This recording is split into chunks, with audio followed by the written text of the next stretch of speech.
Healthies, saya Hana dari Kementerian Kesehatan. Kali ini kita akan berbincang-bincang seputar vaksinasi dengan tema vaksin COVID-19. Seperti yang kita ketahui bersama, pemerintah Indonesia saat ini sedang mempersiapkan proses vaksinasi untuk seluruh masyarakat Indonesia. Bersama saya telah hadir Profesor Dr. Chandra Yoga Aditama, SPP Mars, DT dan H, DTCE, yang berpengalaman di bidang kesehatan, baik nasional maupun internasional, termasuk WHO. Beliau akan menjelaskan tentang vaksin COVID-19. Kita langsung aja berbincang-bincang ya, Prof. Bagaimana ini vaksin bisa bekerja dalam tubuh untuk melindungi kita? Jadi kan sekarang seperti tadi disampaikan, kita sedang bicara atau banyak sekali dibicarakan tentang vaksin COVID-19 ini.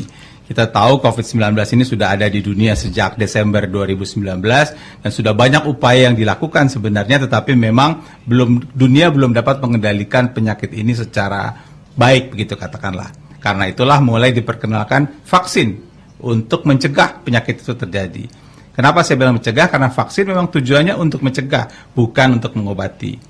Jadi kalau pertanyaan Hana tadi bagaimana vaksin itu bekerja, sebenarnya kita ini semua manusia itu oleh Tuhan sudah diberikan mekanisme yang sangat baik begitu ya.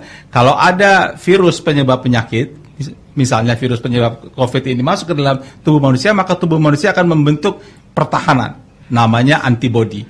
Jadi kalau ada virus masuk, ada antibodi ini tugasnya untuk melawan si virus yang masuk itu. Tetapi kalau sudah virusnya yang masuk, tentu ada penyakit yang masuk begitu. Sehingga antibodinya baru timbul sesudah penyakitnya masuk. Kenapa kita sebut namanya pencegahan? Karena vaksin ini adalah bagian dari virus. Jadi virus itu diolah sedemikian rupa, sudah tidak berbahaya lagi bagi manusia, atau hanya sebagian kecil dari virus itu yang diambil secara laboratorium, kemudian bagian dari virus itu dimasukkan ke dalam manusia sebagai vaksin, sementara manusia melihatnya, oh ini virus nih, jadi antibodi sudah dibuat. Karena ada vaksin, antibodi dibuat. Begitu ya, sehingga sebelum penyakitnya datang, antibodi kekebalan sudah ada. Kalau nanti belakangan ada penyakitnya masuk, maka si antibodi ini bekerja untuk melawan penyakit itu. Jadi kita sudah punya kekebalan sebelum virus penyakitnya masuk ke dalam tubuh manusia. Itulah prinsip dasar vaksin secara umum, itulah juga prinsip dasar vaksin virus COVID-19. Begitu kita perlu divaksin dong ini semua ya, Prof ya?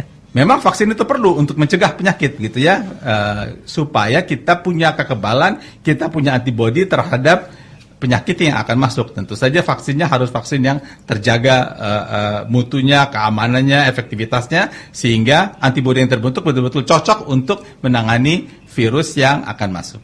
Oke, kalau begitu bagaimana Prof kita mengetahui vaksin yang akan digunakan itu aman dan efektif? Ya, betul sekali. Jadi sebenarnya ada banyak faktor. Ada faktor aman, ada faktor efektif, ada faktor cara pembuatan yang baik, ada macam-macam caranya. Tapi kita bicara soal aman dan efektif saja, karena itu dua hal yang paling umum sebenarnya ya. Nah, saya kira semua pendengar sudah tahu, kita baca juga, kita lihat di media bagaimana ada uji meneliti vaksin itu. Dan uji meneliti vaksin itu bukan persoalan yang sederhana, itu uji yang sangat teliti, sangat rumit, dan membutuhkan ketelitian yang sangat tinggi, dan ada banyak tahapnya. Uji tahap pertama adalah uji preklinik, ini uji di laboratorium pada binatang percobaan. Kalau lulus uji preklinik, baru masuk ke uji klinik yang dilakukan pada manusia. Uji klinik pada manusia pun bukan cuma satu, ada uji klinik fase 1, ada uji klinik fase 2, ada uji klinik fase 3. Jadi memang tahapnya, semua tahap harus dilalui, dan keamanan dan efektivitas dinilai dari semua tahap itu. Kalau sudah lulus tahap yang pertama, naik ke tahap kedua, artinya di tahap itu oke buat aman dan efektif, naik lagi ke tahap berikutnya oke buat aman dan efektif, naik lagi ke tahap berikutnya oke buat aman dan efektif. Sesudah nanti selesai uji klinik fase 3, maka keluarlah angka keamanan dan keefektivitas vaksin itu. Sebenarnya ada dua istilah di sini, ada istilah efektivitas dan istilah efikasi. Istilah efikasi itu adalah efektivitas hasil dari uji klinik, sementara efektivitas itu efektivitas beneran di masyarakat. Tapi oke lah, secara umum kita bisa bilang aman dan efektif. Sesudah lewat uji klinik fase 3, vaksin itu akan dihasilkan gitu, dan kemudian harus diuji dulu, dinilai dulu oleh badan yang khusus menangani itu. Untuk Indonesia namanya adalah Badan Pengawasan Obat dan Makanan, Badan POM. Untuk negara lain namanya masing beda-beda begitu. Kalau semua memang berjalan dengan baik, maka si Badan POM ini akan mengeluarkan surat izin. Bisa surat izin tetap kalau hasilnya sudah maksimal semua, atau surat izin sementara kalau kita pakai situasi memang pada saat COVID seperti sekarang ini. Sesudah ada surat izin dari Badan POM, maka kita bisa pastikan keamanan dan keefektivitasan sudah dinilai oleh badan yang sangat kompeten untuk menangani itu, yang sangat punya dasar ilmiah, sehingga vaksin yang sudah lolos dari berbagai uji dan lolos dari Badan POM merupakan vaksin yang aman dan efektif untuk dapat diberikan pada manusia sesuai dengan nilai yang ada sesuai dengan hasil uji kliniknya. Oke, kalau gitu vaksin yang akan digunakan nanti sudah dilakukan berbagai uji coba ya Prof ya, sehingga itu pasti aman dan efektif.